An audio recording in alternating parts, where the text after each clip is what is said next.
Welcome to the Nerdiverse. Go ahead, sit and listen to the masters, the old heads, talk about what you love the most. Video games, comics, movies, and everything you need to maintain. We got the knowledge that's straight out the ether. Gonna need a drink and have to take a seat to expand your mind and listen to the speaker. Mike and the squad's gonna give you what you need. Please send in a question, come and get some answers, learn a couple lessons from the masters with the special guests. We got the Green Lanterns glowing on their chest. Yes, please sit back and relax, cause we're gonna hit you with them stone cold facts. And allow me to be the very first to welcome you to the masters of the Nerdiverse.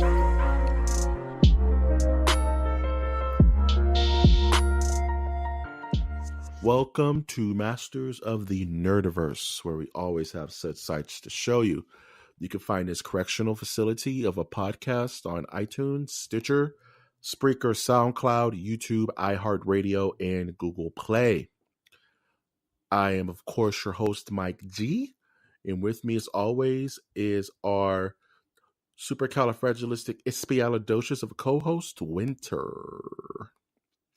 What's up, everybody? It is Winter at Trash Monk III. This is my NPR voice. We're going to be playing some Hobo Johnson here on Tiny Desk Concert. Hobo Johnson. Yeah, do you know Hobo Johnson? I do know Hobo Johnson. I went to... In real life? Yeah, I saw him at the county fair last week. He gave me $10. Are you for real right now? I'm dead serious. Hold on. Okay, this started off as a joke, then it turned into an anti-joke, and now I'm being serious. Hobo Johnson gave you $10 at a fair. I did him a solid. I looked after his gear, and he gave me $10 to get a fried Oreo. Get out of town. That is awesome. And you were telling me before we recorded that LA was a trash town. It is a trash town. That's how I met Hobo Johnson. He gave me $10 to watch his stuff so I could get a fried Oreo. It was so good. That doesn't sound like a trash. That sounds like you're doing like Fiverr in real life. Yeah, man. You never know. It's weird. You know, things happen. Life's weird, man.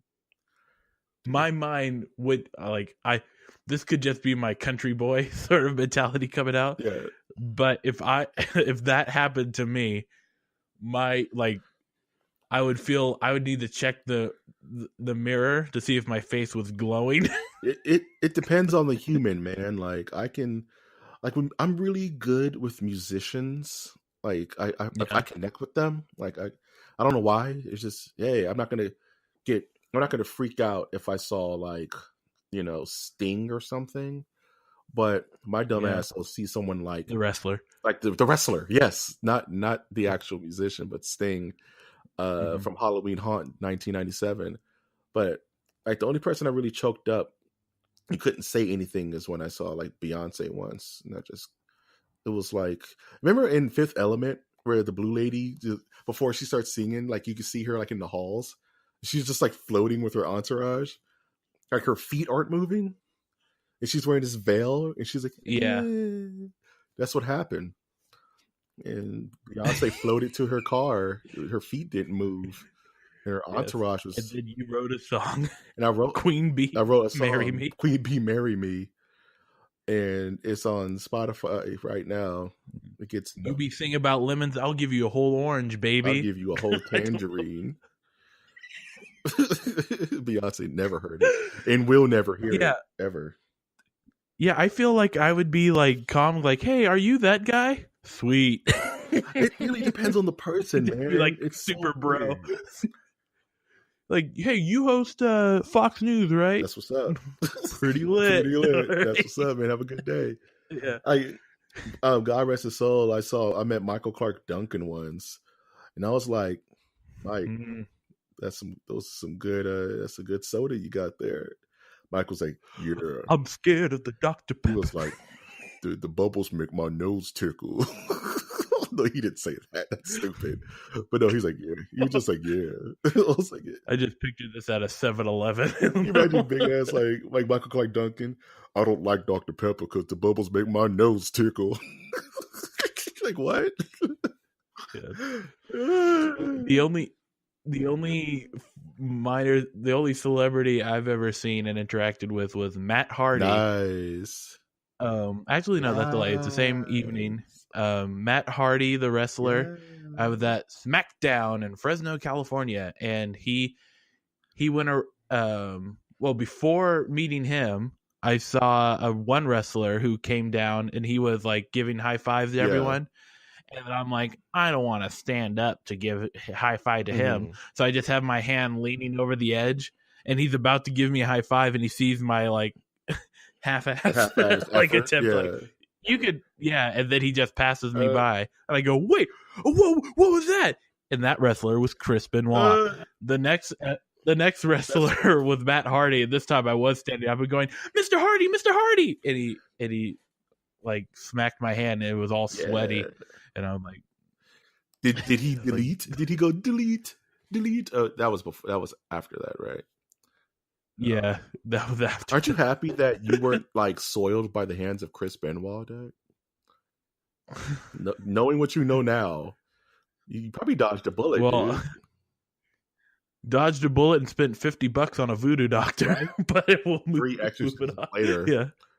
Jeez Louise. Yeah, stars are weird. Yeah, you should have touched my hand. Yeah, you got to just cut that whole hand off now. You know, what are you going to do? Chris Benoit touch your hand? It's like if you're at like the store and you're reaching for a cantaloupe and Roseanne Barr touches your hand, you got to cut that whole hand off, bro. The hand's out of effect. It's finished. All right. Throw the whole hand away. You going to keep it? We don't need to turn this into the Roseanne Barr every time, every episode. That's the most despicable human I can think of at the moment. So that's what came up. So I want the audience to remember this, where I bring up Chris Benoit, who killed his family, and Mike's equivalent is Roseanne Barr. Roseanne Barr took a picture dressed like Hitler. Who killed comedy. Okay. She took a picture dressed like Hitler with a baking pan full of gingerbread Jewish people. And the cookies were burnt. She's a despicable human, dog. She's up there. Like we could spend a whole episode debating whether Roseanne Barr is rough. That's yeah. So, do you not like Anthony Jeselnik? Who's Jeselnik? Yeah, that's right. You were about to drop. Man. I'm sorry. I'm trying to be cleaner and for these shows. I don't know. My earballs. What? This is getting off the rails, man. Did you? Yeah, Anthony Jeselnik is a comedian that is known for. I guess it doesn't matter. This reference doesn't matter. You might as well finish it, dude. Clean your plate. No, I need to find a different comedian. Do you think Bill Hicks was funny? No, he wasn't my brand of comedy. Are you still? I need to go older. Yes, because I'm an old man. My type. Lenny Bruce, Rodney Dangerfield.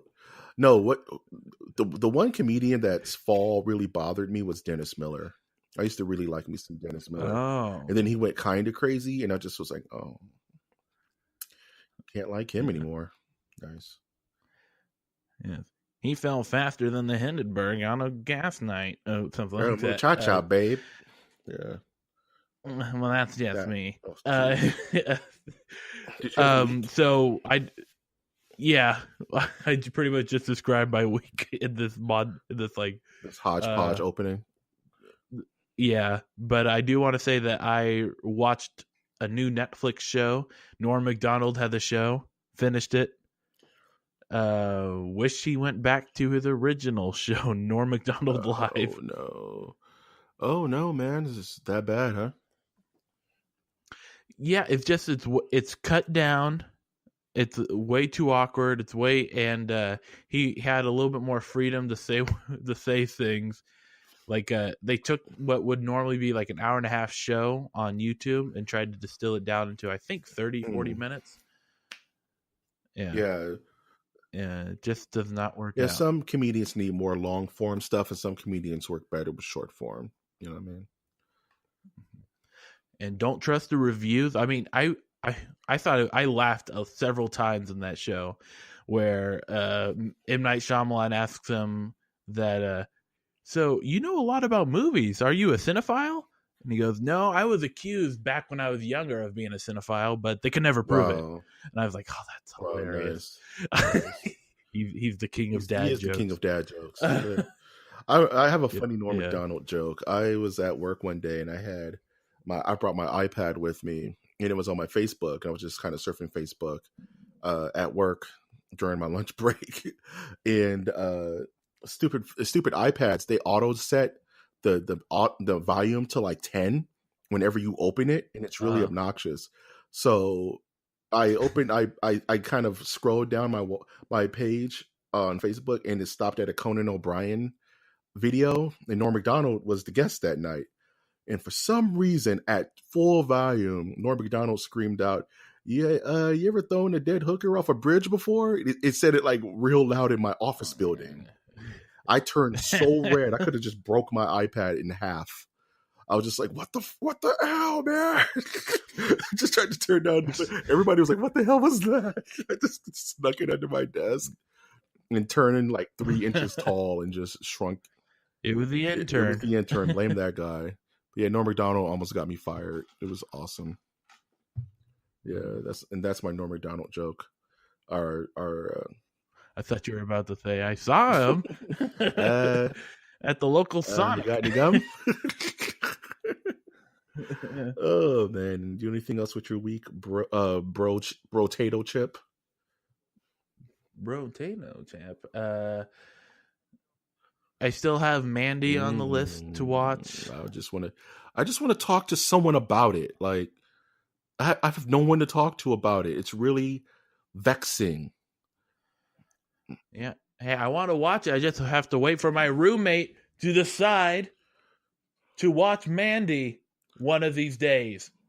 I'm gonna watch. So I'm asking anyone who I think would like it to watch it, and even people I don't think would like it because it's weird. I don't know. Just watch Mandy. Would you say that if you enjoyed Altered States with William Hurt, that you might enjoy Mandy? Just it has the same artistic flavor. I would compare Mandy closer to like Natural Born Killers. Oh, okay. Than Altered. It's Altered States in its color palette, but not even that, because Altered States is a normal ass movie until it has trip outs. You know what I'm saying? Where it's a normal movie and then trippy stuff happens and it turns into like an album cover, right? But Mandy, from start to finish, is trippy as hell through the whole thing, and it goes from subtle trippy to just full on nuts, and it kind of fluctuates. So, but it never stops being trippy. The whole movie feels like a dream. Okay, I'm gonna hold this until you watch it, but yeah, just if you like, it's not a horror film. It's just if you like cool stuff, watch Mandy.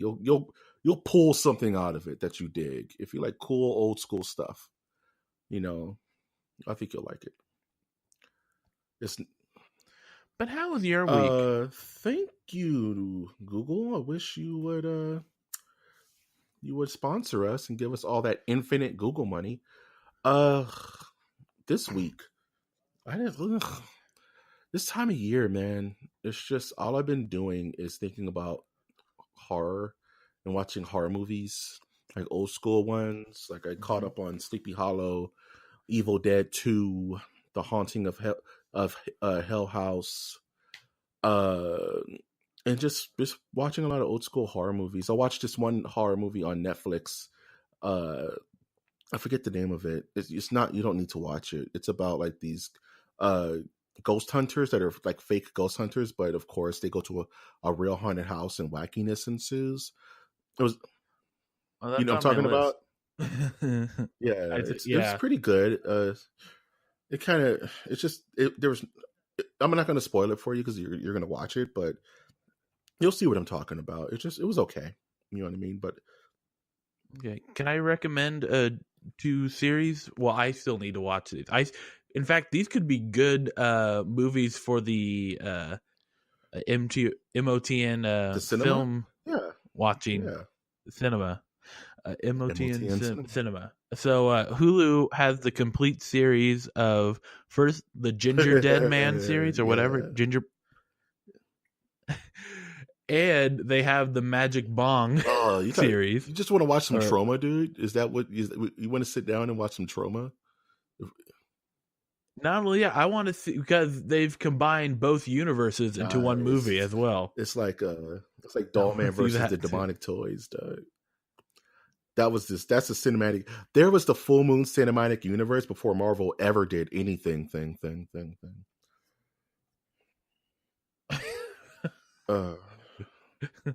We do Yeah, our own because we're special broke effects as here, folks. hell. Speaking of being broke, let's get to this news, man. Let's get Yeah. dun, Dun, dun, dun, dun, dun, dun, dun. dun, dun. We really need an audio. This is CNN. Remember that? Do you ever see this? Okay, real quick tangent. You ever remember this movie with John Ritter called Stay Tuned, where Hell has his own TV show? No. Hell has his own television station, and John Ritter and his wife get pulled into the television station, and they're bouncing from show to show, and it's all like Hell versions of like modern shows in the '90s, like Supermarket Sweep and Wayne's World. Yeah. You know what I'm talking about? Dan Harmon stole the idea from Stay Tuned. Is that what you're saying? Okay. Listeners, Rick and Masters of the Morty? Nerdiverse, if you know anything about Stay Tuned, please put it on our Twitter. That's at MNerdiverse, because I just want someone to talk to about this movie. They did a whole animated scene of like Tom and Jerry, but it was John Ritter as an animated mouse. It's super dope. Anyway, let's get to the news. You still have not denied that Rick and Morty stole this that idea. Interplanetary cable. Everybody or whatever. steals from The Simpsons, so it's I like, guess there's no it's point in even calling plagiarism anymore. Simpsons did it. Oh. Simpsons did it. Have you seen that new Hellboy poster? Yeah, I dig it, too, man. Dude. I wish I could see some trailers or something, my dude. Nah, you're gonna have to wait till next year for that. Why do I have to wait? Why must we wait for things we want? New York Comic Con was because it costs money. Bring money. New York Comic Con was this past week, and they showed off some stuff. New York Comic Con is never really big for showing off new cool stuff like San Diego Comic Con is, but they let some things fly. The Daredevil trailer looked really good. More Titan stuff for the DC universe, but they showed off a poster for the new Hellboy movie, and it's missing two characters that I think they're holding for later, which is Liz Sherman and Abe Sapien. They're not. I don't think they're in this new movie, and that kind of bothers me because I really like Liz and I really like Abe. But I guess they want Hellboy to be really the main focus of this film, and not just exactly, a side or not have character, to dedicate time really to other like eye-catching characters. You know what I mean? Like, unlike the Guillermo del Toro where there's like colors all over the place, this one seems a bit more horror based. It's very red. It's blistering red. So I'm really digging that. Yes, it's the #1 movie of the Communist Party of America. Wow. I don't even know where to go with that. Just laugh and say, "Winter, you're the funniest man I've ever met." Hey, Winter. Hey, Winter. Do you know Dwight? Know Dwight? Yeah. Dwight L. Hewley? No, Dwight around your lip.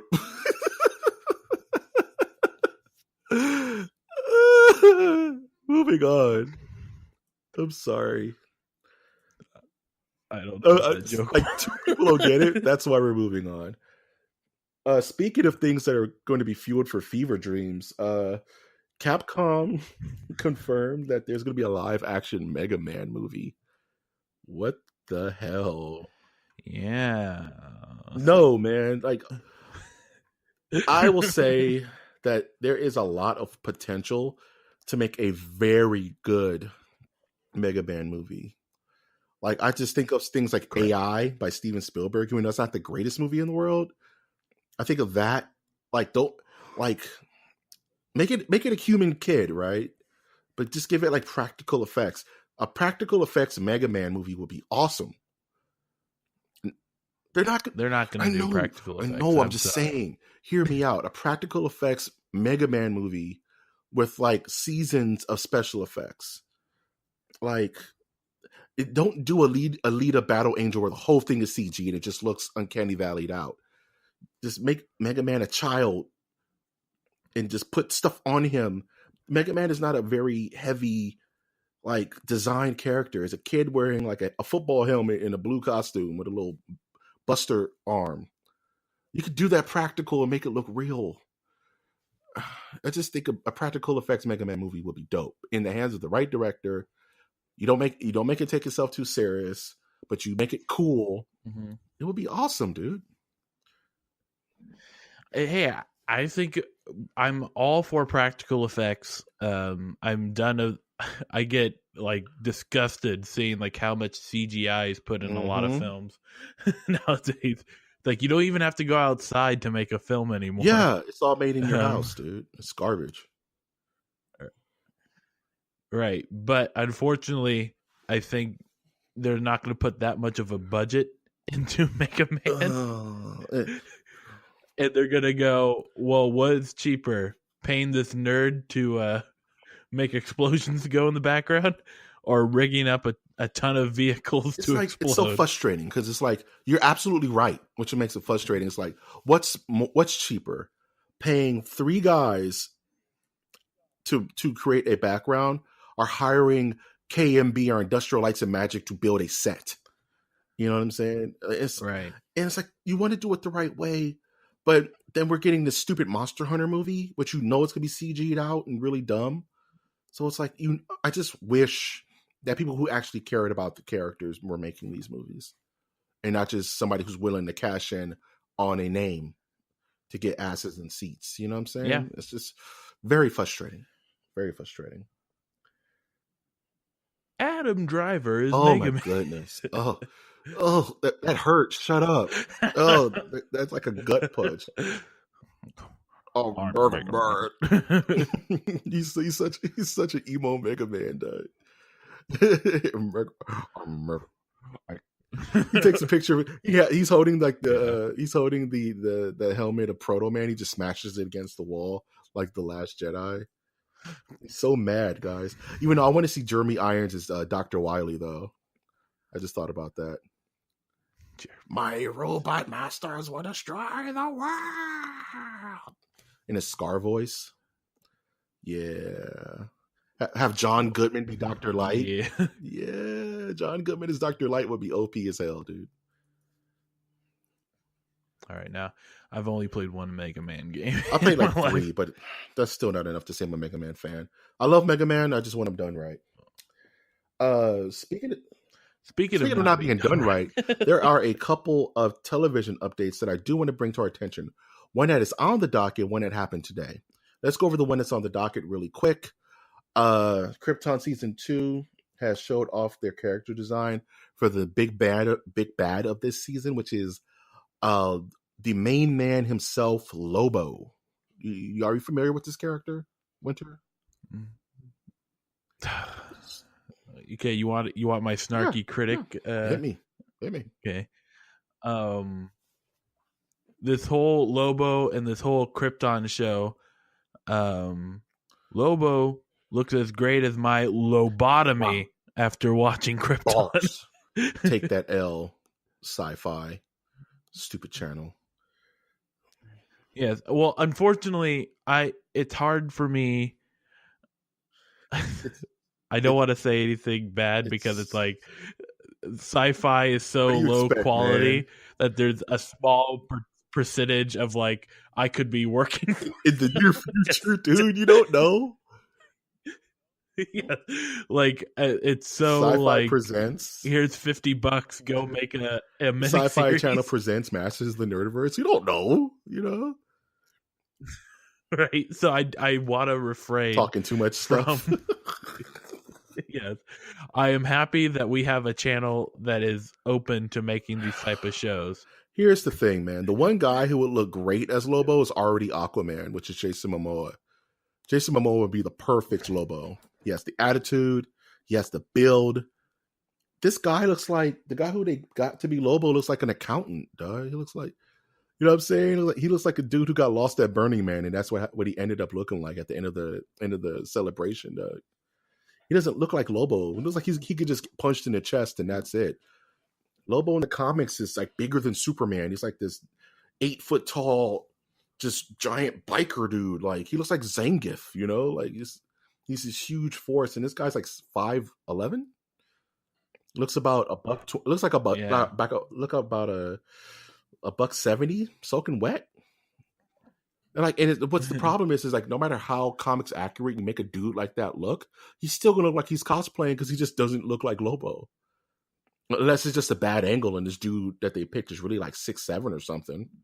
But that's just not a flattering shot of him. You know. Yeah, I don't pay attention much to guys' bodies, but really, I preserve comic accuracy, my good man. I preserve comic accuracy. Speaking of which, Ruby Rose. Yeah, shout out to our. You know, I feel bad for that joke. I apologize. I do agree that the characters need to look at least 90% like the character. At least the comic 50%, dude. Like Michael Keaton is like not Batman, but he's Batman though. Like you pull it off, right? All right, Chihuahua. Speaking of Batman, Ruby Rose showed off her costume for Batwoman for the CW Arrowverse crossover this year. And it doesn't look half bad. It's just... Yeah. I mean, I think we could compare Sci-Fi with CW in here. And, like, I think Sci-Fi had the whole channel, so therefore it had the bigger budget. If that logic works. And that's what you get pretty much for a character. And then you go to CW and they like kill it with Ruby Rose. And she looks like Batwoman. Like she has the pale skin. The cowl looks good. Nice iconic red bat symbol on her chest. The only critique I have is that her cape is a little small for me. Like it's more of like a Batgirl cape than a Batwoman cape, because Batwoman's cape should be down to like her ankles. And maybe, but that's just a small little nerd critique. But the suit looks good. Someone quote Mike on that. Quote me how? What? What I say? What did I do? You just spent like a good 30 seconds on like critiquing a cape. And you said something. I thought it was just funny that it was something like it's more Batgirl cape than. Listen, I am a comic book nerd, man. Like I am a legit. I know. Hey, we are nerds together. And if Iron Man's armor was not the right shade of red, it would bother me on a deep psychological level. Luckily, Marvel knows what the hell they're doing, and it's always perfect. But if it wasn't, we would notice. Yes. Hey. Yes. It's just, I guess I've never been that nerd that goes like. I didn't say the whole look. Things. So I think that's how we. But I'm saying like it's not that I'm saying the look is garbage. The cape is too short. Like no, the look is great. It's a great costume. I'm just saying that's the small little critique I have. Speaking of costume design, did you see that still photo for Jon Favreau's The Mandalorian, the new Star Wars? Yes, and it's money, baby. It's money, baby. Chew on a cigar. So I don't know what the show is. Nobody knows what it is, but that's a badass picture of a Boba Fett looking dude. I'm just saying. It looks like, I don't know where it's set. I'm assuming sometime before. You know, the biggest cop out with Star Wars is that it's always set in between A New Hope in like, it's either going to be set between Revenge of the Sith and A New Hope or Return of the Jedi and A Force Awakens. It's never anywhere in the middle where actual change happens. You know what I mean? It's not going to affect anything. Yeah, they can't. You can't, right? It's very dumb. It's like, for once, I want it to be happening at the exact same time as like Empire Strikes Back. Well, I would say that they fall in the. I could be wrong. Please tell me if I'm wrong. But they want to save big changes in the universe for film. Yeah. And then minor changes could happen in like TV land, the silver screen. For instance, like Gotham. Oh, don't get me started on Gotham. Like Agents of S.H.I.E.L.D. Yeah. You know what I'm saying? I think that was... There you go. Agents of S.H.I.E.L.D. is probably the weakest thing Marvel Studios has put out, because they never trusted Agents of S.H.I.E.L.D. to actually affect the MCU at all. You know what I mean? Like you said, big changes are for big movies. TV stuff, you really don't affect anything like at all. Like, according to the movies, Agent Coulson is still dead. You know what I mean? Like, he never...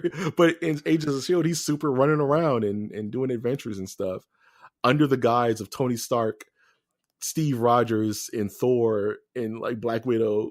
Like, nobody knows he's still alive. Like, he's that undercover. Right. What? Like, I would love it. Like, if a character in a TV show got a scar on his face, and then they show the scar in the film, and that would like, oh, the nerds would be, and the nerds would, and there was much rejoicing. Yeah, like, just tell me Daredevil exists in an Avengers movie. Just give me a hint.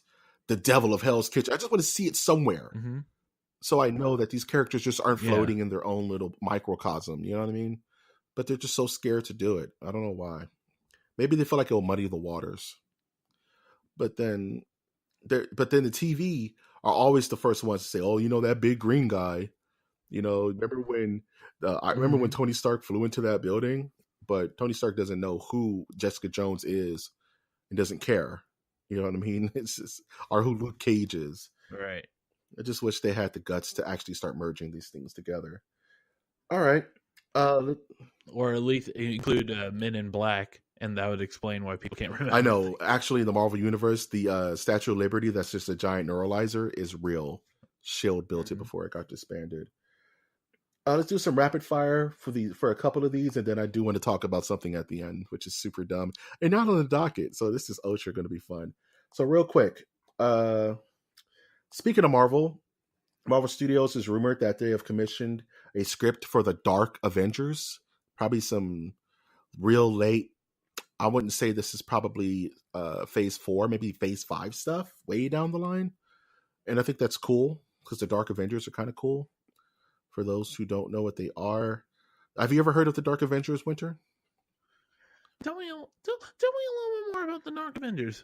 The Dark Avengers is a pretty cool idea. So everybody knows the movie Captain America Civil War, right? Where the heroes fight each other over ideals and stuff. But in the comics, it got really bad to where at the end of Civil War, Captain America was dead. Iron Man was now the director of S.H.I.E.L.D., and the Avengers are completely incinerated. There's just no Avengers anywhere because of the backlash from the Superhuman Registration Act. And this gave a power vacuum for villains such as Norman Osborn to, under government mandate, create their own Avengers team. And so Norman Osborn, also known as the Green Goblin, created his own team of Avengers to do the job that the Avengers were too spaced out to accomplish. So he created a team of bad guys that were masquerading as good guys. It was kind of cool. So Norman Osborn was the Iron Patriot, which is pretty much an Iron Man armor, but with Captain America paint job. Oh, and he was the leader. And Venom, Matt Gargan, was actually the Spider-Man of the group as the Black Spider-Man suit. If I remember the whole team. Sentry was there, but Sentry's always a bit bad and good. Bullseye from Daredevil, the villain Bullseye, was the Hawkeye of that group. Colin Farrell. Bullseye. Garbage. Dakin, which was the evil son of Wolverine, was the Wolverine of that team. So there's all these villains masquerading as heroes doing government-mandated dirty wet work stuff that the Avengers really wouldn't be doing. So differences between Suicide Squad. Suicide Squad are there outside of their will. If they leave, they die. Everybody in Dark Avengers was getting paid government pensions, and were kind of like had diplomatic immunity against the Superhuman Registration Act. They were above it, and so they had to go down. So during Siege, the heroes rejoined and beat the Dark Avengers and kind of destroyed their whole little group. But for a time, the Dark Avengers were running the roost, and they were just a bunch of bad guys who just really shouldn't have been doing superhero stuff. And given Avengers 4, we don't know what's going to happen, and the Avengers may just be destroyed. Maybe the Dark Avengers will have a chance. Maybe a form of Dark Avengers will come from whatever Avengers 4 is. Yeah. Kind of cool. Avengers 4. And that's your Marvel history lesson. Renewing contracts. Yeah. Avengers 4, go to vote. Did you hear about that? No. Mark Ruffalo. It was like, Mark Ruffalo, I heard you gave away the name for the new Avengers. He's like, yeah, it's called Avengers 4. Register to vote. He kind of got in trouble for that. Gotta love me some Ruffalo. Can we tune it down? Can we turn it down a notch, people? No, he's not. Is he lying? Is he Mufasa? No, I don't know. Just today I heard too much about you need to vote. I'm like, you don't know my life. Back up. You don't know. That's my purse. You don't know my life. Yeah. You need to vote. Like really, I need you. Yes. Okay. I'm not going to start a George Carlin bit or something over here. Yeah, I'm saving you from a political bleach hole, dude. Let's move on. Yeah, I don't get into there's some tweet that came out several weeks ago that like always been in the back of my mind of like something about winter politics. And like, I don't think I've ever gone political. Okay, baby. Okay, I don't think I've ever said something like super political. You sound like that really grinds your gears, buddy. I'll get you. You want a clean 10 to get it off your chest, man? That's it. I just wanted to say that was on my mind. Now I can delete it off the memory banks and move on. The one time I tried getting political on Twitter as Masters of the Nerdiverse, I got my butthole blown out. So that's never happening again. I posted one thing about me being having something to do on Sundays, and I post. Yeah, and I lost one follower from that.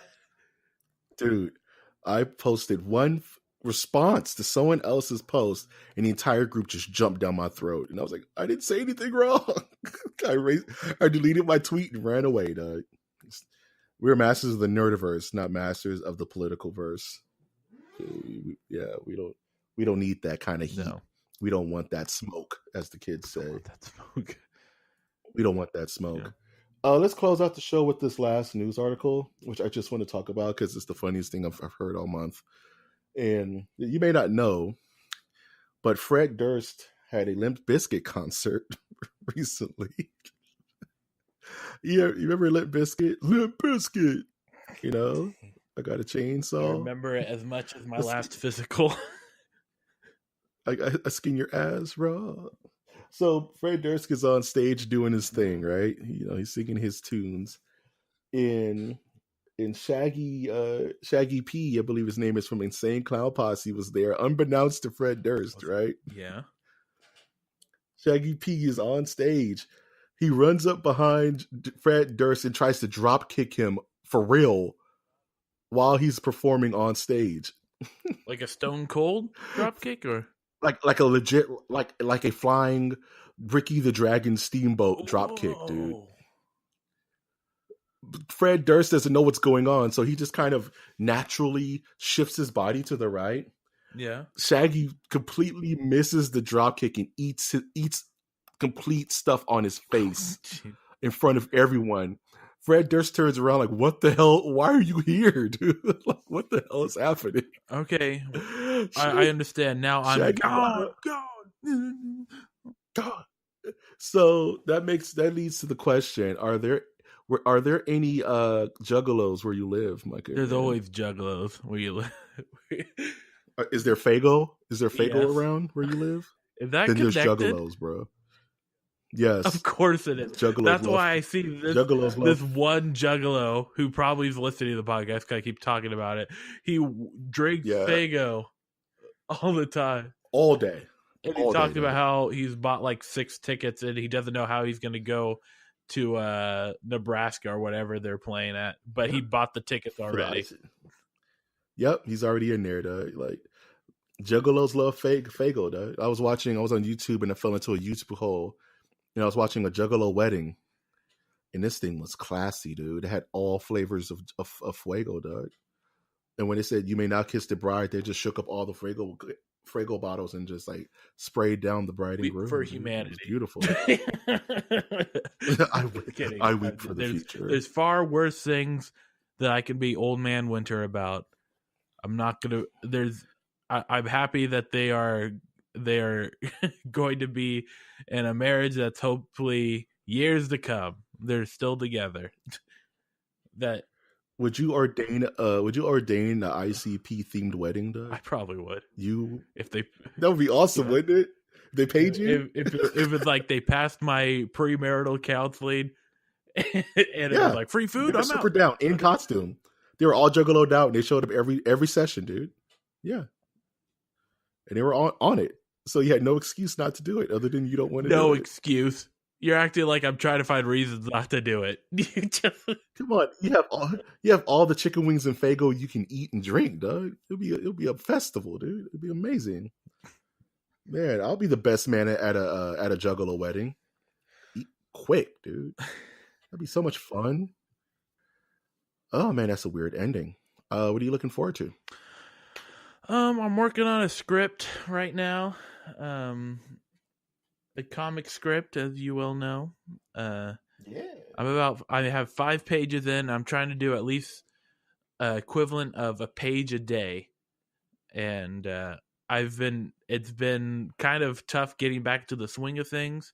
I've only written like one a comic script before this, and there's a lot to it. Then there's like, my mind goes that there's a lot to writing a script. And then there's other people who go like, you need to let some breathing room happen so that the artist feels that they have room. And it's like, well, I don't know how much room they want. I'll help you with that, man. Just give you a little advice.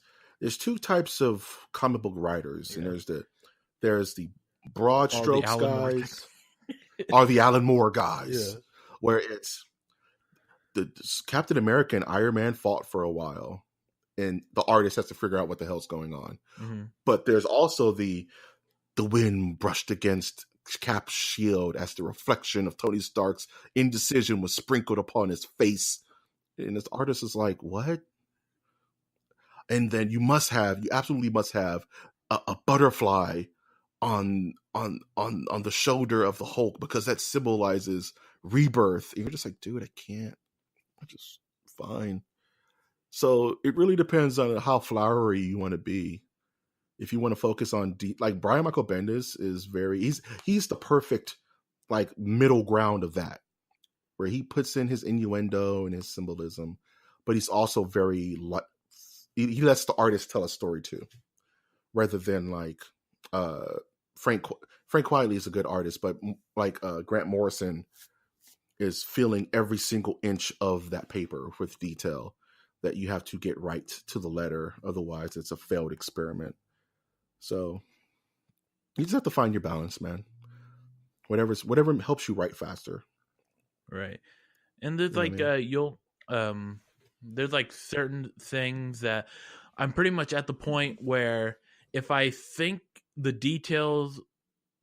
the details come across like progress the story that I have in mind, then I add it.